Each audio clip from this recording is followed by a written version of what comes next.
UFC 307, Alex Pereira taking on Khalil Rountree. Yes, he's gonna get in that mode. Round one, here we go. Oh! Oh! Don't do it!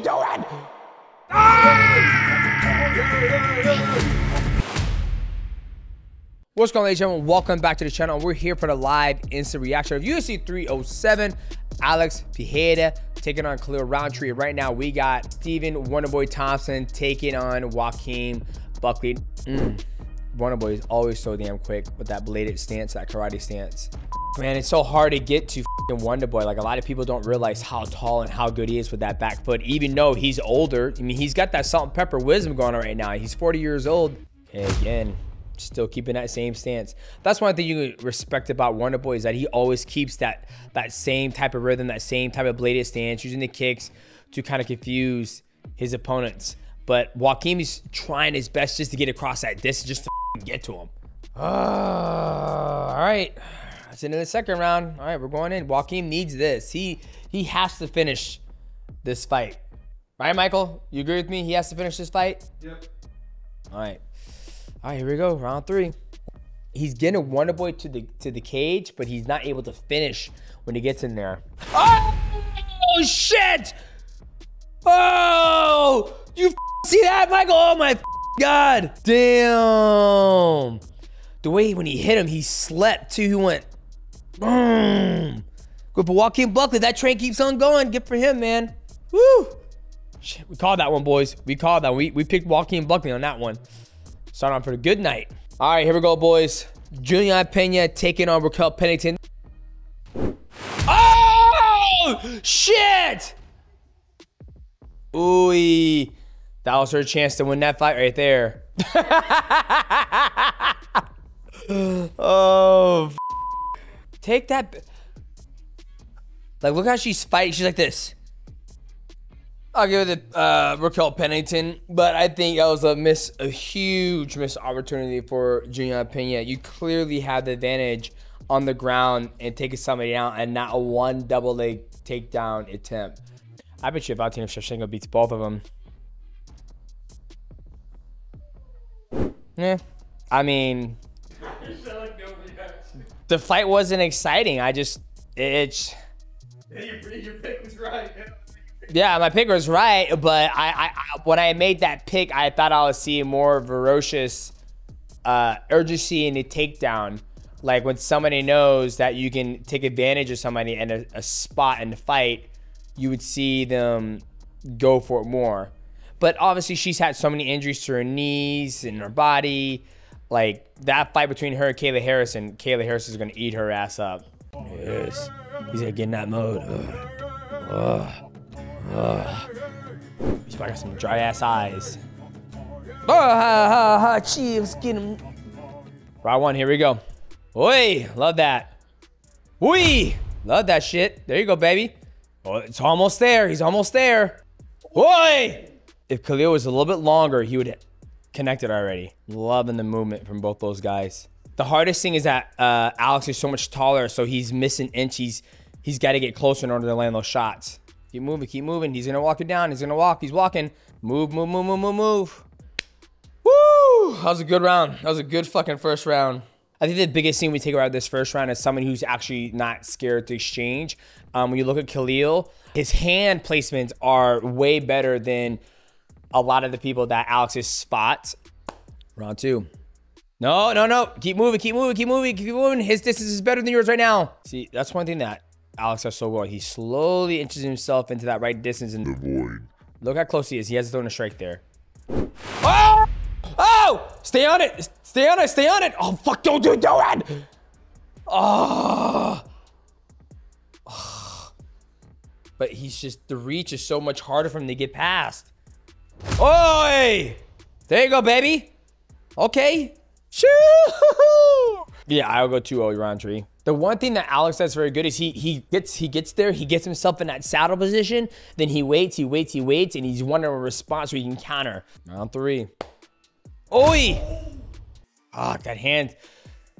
Oh, it's so hard to get to him. Yep. Alex gonna start going on him now.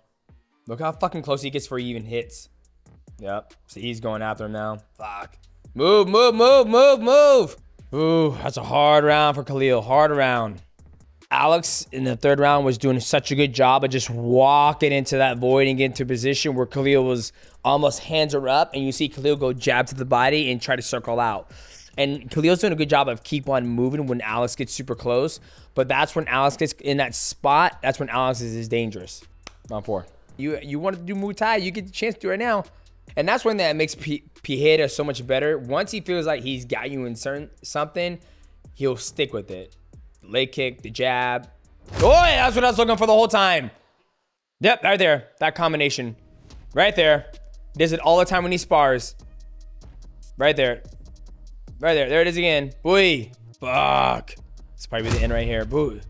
Woo-wee. Damn. Very smart on Alex for slowly trying to kill the animal instead of trying to just dump his gas tank out. All right, he's not done yet. I'm not done yet. Shit, you get it, Roundtree. I'm not done yet. Woo. Oh, hey. Oh, wow. Beautiful. Beautiful. Shee. God damn. You can tell he was waiting for that combination the whole entire time. Boom, right hand. The whole entire time. Beautiful fight. Damn. Beautiful. Alex Piedra is not losing anytime soon. Nobody can beat him. I mean, somebody can eventually, but the more he fights in mixed martial arts and people can't get him down, people can't stand with him. But Khalil did a fucking phenomenal job. Shee. Chama. He's a chama. All right, boys. Absolutely amazing UFC 307. Let me get in a more intimate setting. Actually, I'm just going to turn some lights off and get in a more intimate setting to break down, you know, what happened in this fight with Alex, the co-main event, Aldo, all that. Stay tuned. Boom! Chama. Wow, what an amazing event. UFC 307, Alex taking on Khalil Rountree. Man, okay, I'm gonna go to the very top of the card. Let's go ahead and go with the very first banger tonight, in my opinion, which was Stephen Wonderboy Thompson taking on Joaquin Buckley. Now, Joaquin Buckley has come down to 170, and he's seen a lot of success at this weight class, which I believe this is his better weight class that fits his body type. Wonderboy's doing a good job doing what he does, which is keeping that void open, using that bladed stance, using the kicks to slow down Joaquin Buckley. But eventually, Joaquin Buckley was able to get across the void and land that beautiful right hand. Yeah, right hand, dropping Wonderboy down to the canvas. We see Wonderboy being in the, you know, the fight game for a very, very long time. But I felt like this was the best version we've seen him move. He's got that salt and pepper. He's got that wisdom about him. But it just wasn't enough to get the job done against Joaquin Buckley. We picked Joaquin Buckley to win that fight. So we're up 1-0. But we did have prize picks, ladies and gentlemen. And yes, we did take a fucking L. We did take an L. Where we came up short was, I came up short. Michael had a couple going on. I came up short with the Raquel Pennington. I went with less at 83.5 significant strikes. Typically in the past, when Juliana Pena would fight, she would take her opponents down and smash them. But she did not do that tonight. She stood up and banged with Raquel Pennington. But we also did well when it came to my boy Michael Wanzover had 2 takedowns from Juliana Pena she landed at. We also went less with the Khalil Rountree and the Alex Piedra because we thought the fight was going to end a lot sooner in the first and the second round. But that fight turned out to be an absolute banger. But boys, it's part of the game. Me and Michael were sitting here screaming like, take her down, take her down. And she did, and we covered that one. So boys, if you guys want to make the fights more interesting and have a good time while you're watching the fights, do yourself a favor. Go to your app store, download Prize Picks. And when you do that, make sure you use my promo code MIGHTY. They have a cool promotion going on right now. You play $5, you win $50 no matter what happens in the fight or the NFL game. Next fight was Jose Aldo, the King of Rio, returning, taking on Mario Bautista. Now, I thought Mario Bautista was just way more active, a lot more active than Jose Aldo. And I felt like Aldo was never had the opportunity to get a beat on Mario Bautista. And one of the things that you see a lot from the later stages of Aldo's career is that he's defending the takedown so much that it almost stuns his offense. Like his offense becomes null. Like he doesn't do anything. He stands on that 1 foot and he just defends the takedown, looks around and looks at the ref, and then eventually throws him off and they separate. Each time they throw him off, they will separate, they would create a void again, and you see Mario just move around, and he did a good job of going jab to the body, inside kick, high kick, just throwing so many different things at Aldo, where Aldo really couldn't get any offense off. Excuse me. I kind of gave the fight to Mario. Just because Aldo was defending the takedown doesn't mean, you know, Mario's trying to press. He's trying to get the fight down to the ground, where Aldo was just trying to defend it. So I had Aldo winning that fight because he's the king of Rio. He's been in the game for so long, taking on a very young, hungry lion. But we took an L on that one. But still an amazing, great fight. Shout out to Aldo. And this is Aldo coming back out of retirement, still trying to look for that title shot. And, you know, I think Mario was just way too damn active for him. Now, let us go to the co-main event. Juliana Pena taking on Raquel Pennington. Now, I had Juliana Pena winning this fight. I thought you clearly had one athlete who had a bigger advantage than the other athlete in the fight. And what I mean by that is Juliana Pena definitely has the grappling advantage over Raquel Pennington. Each time Juliana Pena took down Raquel Pennington, she was able to mount, get her back, and almost finish the fight. Juliana took no damage whatsoever when she would take down Raquel Pennington. So I'm sitting here watching the fight, and I'm like, I don't understand why Juliana Pena has taken this route to strike with Raquel Pennington. You would have, you know, Juliana Pena sitting here like this, having no rhythm whatsoever, just pushing, not like pop, like throwing a nice crisp jab. It's almost like she was pushing the jab. All her punches look like pushes. But the biggest thing in that fight was that she had the advantage on the ground, but she wasn't able to get it there. And then you look at Raquel Pennington. Raquel Pennington never switched anything up. She went forward with a boxing style. No body kicks, no leg kicks. When she would kick the calf, she would have success. Once again, these two athletes had success. Pena on the ground, Pennington on that leg kick, because the way that Juliana Pena was bladed, that calf kick was there all day. She would have to turn her whole hip over in order to check that leg kick to address that calf kick, but Pennington wasn't throwing the calf kick, and Pena wasn't really going for the takedown. But in the end of the day, they gave the fight to a split decision. I was kind of in the air about it. It wasn't surprised. It wasn't really a barn burner. But I think Pena's gonna be fighting Pena's gonna be fighting Kayla Harris, which I think Kayla Harris wins that fight easily, just because she seems more athletic. She has more of the grappling, and she knows where she's strong at. But you know, a fight's a fight. I don't think Amanda Nunes is coming back. There's no point for Amanda Nunes to come back. She's happy in retirement. I think Pena calling out Amanda Nunes, someone who hasn't fought in the division maybe 2 to 3 years. I just don't think that fight needs to happen. I think Pena could fight Kayla Harrison, and then we can move forward. Now, let us get to the main event. Khalil Rountree taking on Alex Pereira. Now, this fight was absolutely everything that I thought it was going to be, besides, you know, Khalil not winning. Alex is so fucking good. Like, he's so good about doing what he does so well. Like, you can see, if you watch all the Alex Pereira's sparring videos, all his fights, he loves to get to that distance inside the void where he'll move and hit you with that right hand.